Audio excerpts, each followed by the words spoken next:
down. Les widgets proposés par WordPress sont utilisés dans le but d'afficher des informations complémentaires sur votre site. Nous allons donc apprendre à les exploiter au sein de cette formation. Donc, pour vous rendre dans la partie configuration des widgets, vous vous rendez dans la catégorie Apparence, puis vous allez sur les widgets. Donc, les widgets sont disposables sur plusieurs parties de votre site suivant la position que vous souhaitez leur attribuer. Donc nous avons ici accès à ces différents éléments.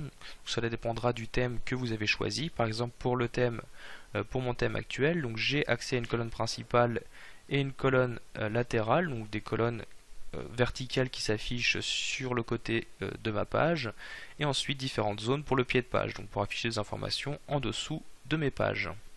Donc, première chose que je peux faire ici, donc si je me rends sur mon site, on va dire, ça va être de dépoussiérer un peu cette partie de droite.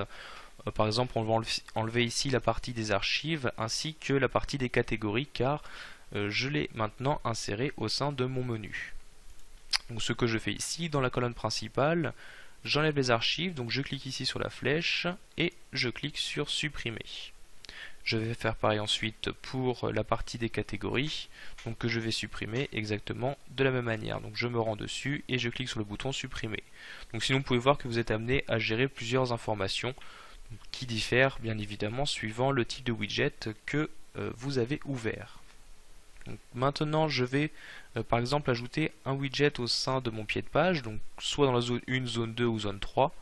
Donc vous avez accès ici à différents widgets qui sont préinstallés avec WordPress. Par exemple ici je souhaite ajouter un calendrier. Donc pour l'ajouter, un simple glisser-déposer vers la zone en question. Donc ici vers ma zone 1 du pied de page. Donc je peux lui donner un nom. Donc je vais tout simplement l'appeler calendrier et je clique sur enregistrer. Nous allons tout de suite voir les modifications qui ont été apportées. Donc je recharge ici la page de mon site.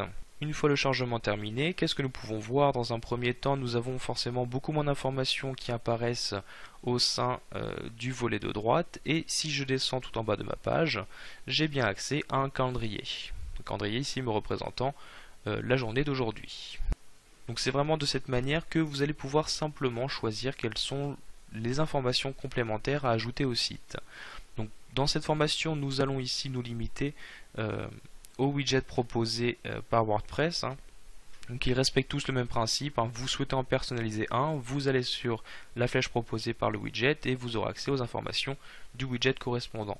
Nous verrons dans une suivante vidéo formation comment installer un nouveau widget pour ensuite le mettre en place au sein de votre site.